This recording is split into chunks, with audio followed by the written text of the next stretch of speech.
ওয়ালাইকুম আসসালাম। ভাই, ভালো আছেন ভাই? ভাই, বিরক্ত করলাম নাকি? না, বিরক্ত করেন নি। বলেন ভাই, আমি সিলেট থেকে বলছিলাম অবশ্য। বলেন। একটা পরামর্শ জাস্ট এটা আর কি।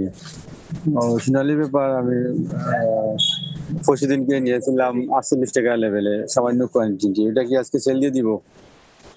সোনা হুম। সোনালী পেপারের সরি, সব সোনালী পেপার জি।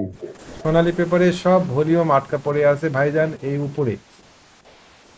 এই আপনার 100-275 টাকার উপরে এখানে ভলিউম আছে, এই ভলিউমগুলো কেমন একবার জি, উঠার চেষ্টা করে এই ভলিউমের চাপে নিচের দিকে নেমে গিয়েছে, ও আবার ট্রাই করছে আজকে।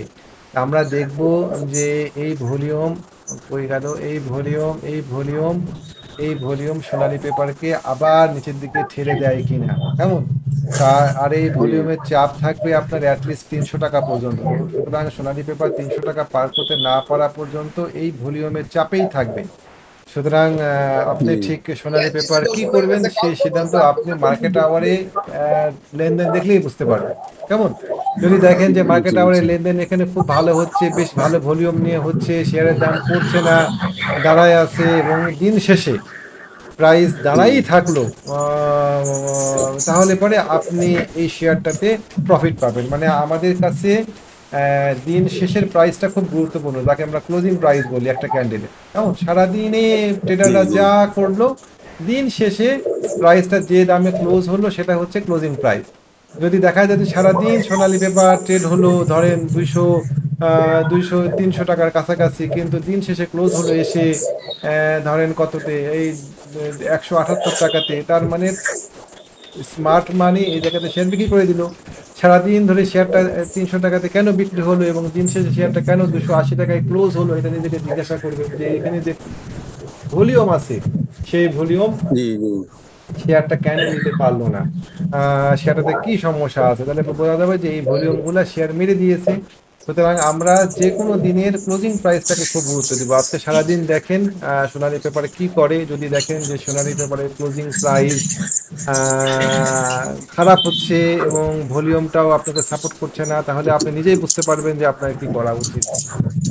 এই হচ্ছে অবস্থা। হুম, ঠিক আছে ভাই। আর জি। আহ, কালকে অবশ্য সামান্য বিচে সারি নিয়েছিলাম 52 টাকা লেভেলে আর কি। এটা হোল্ড করবো না। 20,000 হোল্ড করেন, 20,000 একদম লো রেটেই পড়ে আছে। আহ, আমি এই জায়গাতে শেয়ারটা কেনার পক্ষপাতী। 50, 51, 52 এটা হুম, রিজনেবল প্রাইস 20,000-এর জন্য। আমাদের স্টপ লস হবে শেয়ারটাতে 47 টাকা, 46 টাকা এরকম জায়গাতে স্টপ লস হবে। টেক প্রফিট হবে 66 টাকা লেভেলে। তো দেখা যাক কি হয় শেষ পর্যন্ত, আল্লাহ ভরসা।